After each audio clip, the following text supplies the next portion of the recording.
বাংলাদেশের দক্ষিণ পশ্চিম অঞ্চলের জলবায়ু পরিবর্তন ও বিভিন্ন প্রাকৃতিক দুর্যোগের কারণে এই অঞ্চলের কৃষি উৎপাদন ক্ষমতা হুমকির মুখে পড়েছে। প্রতি বছর ৮৫,০০০ হেক্টর স্থায়ী ও অস্থায়ী জমি অনাবাদি থাকে। এতে এই অঞ্চলের কৃষকেরা যেমন ক্ষতির সম্মুখীন হয় এবং সারা দেশে এর প্রভাব দেখা যায়। তবে দক্ষিণ অঞ্চলের কৃষিতে সুদিন ফেরানোর জন্য কাজ করে যাচ্ছে কৃষি সম্প্রসারণ অধিদপ্তর। ২০২১ সালের জুলাই মাসে ৪৯,৭১,০০০ টাকা ব্যয়ে ৪ বছর মেয়াদী স্মার্ট প্রযুক্তির মাধ্যমে খুলনার কৃষি অঞ্চলের জলবায়ু পরিবর্তন অভিযোজন প্রকল্পটি হাতে নেয় কৃষি সম্প্রসারণ অধিদপ্তর। এতে লাভের মুখ দেখে কৃষকেরা।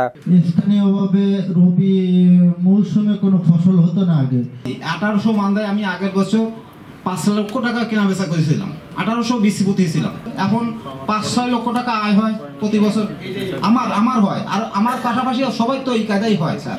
খুলনা অঞ্চলের ৪টি জেলার মোট ২৮টি উপজেলা এই প্রকল্পের আওতায় রয়েছে। প্রকল্পটি শেষ হলে এর সফলতা নিয়ে খুলনায় একটি কর্মশালা অনুষ্ঠিত হয়। ক্লাইমেট রেজিলিয়েন্ট ফসল চাষ, এটা আমাদের আরেকটা অ্যাপ্রোচ স্যার।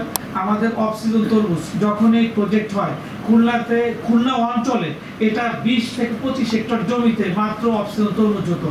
আজকে স্যার শত শত হেক্টর জমিতে অফ সিজন তরমুজ হচ্ছে। কৃষি সম্প্রসারণ অধিদপ্তরের মহাপরিচালক বলেন, আমরা যদি এই ক্লাইমেট স্মার্ট প্রযুক্তি সারা দেশে ছড়িয়ে দিতে পারি তবে ২০৫০ সালের মধ্যে বাংলাদেশ খাদ্য উৎপাদনে স্বয়ংসম্পূর্ণ হবে। আমাদের যে ক্লাইমেট স্মার্ট যে সমস্ত টেকনোলজিগুলি আছে সেগুলি বাংলাদেশে আমরা যদি আমাদের যে সমস্ত হটস্পটগুলি রয়েছে, 6টি হটস্পট রয়েছে, সেগুলিতে যদি আমরা আমাদের অঞ্চল ভিত্তিক বা টেকনোলজি যদি আমরা যদি এস্টাবলিশ করতে পারি, কৃষকদের জনপ্রিয় করতে পারি, তাহলে এবং আমাদের কৃষকদের অভ্যস্ত করতে পারি, তাহলে আমার বিশ্বাস বাংলাদেশে ২০৫০ সাল পর্যন্ত আমাদের যে টার্গেট রয়েছে সেখানে এই আমাদের খাদ্য উৎপাদনের ক্ষেত্রে কোনো সমস্যা হবে না।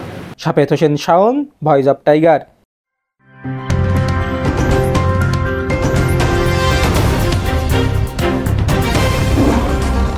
Voice of Tiger.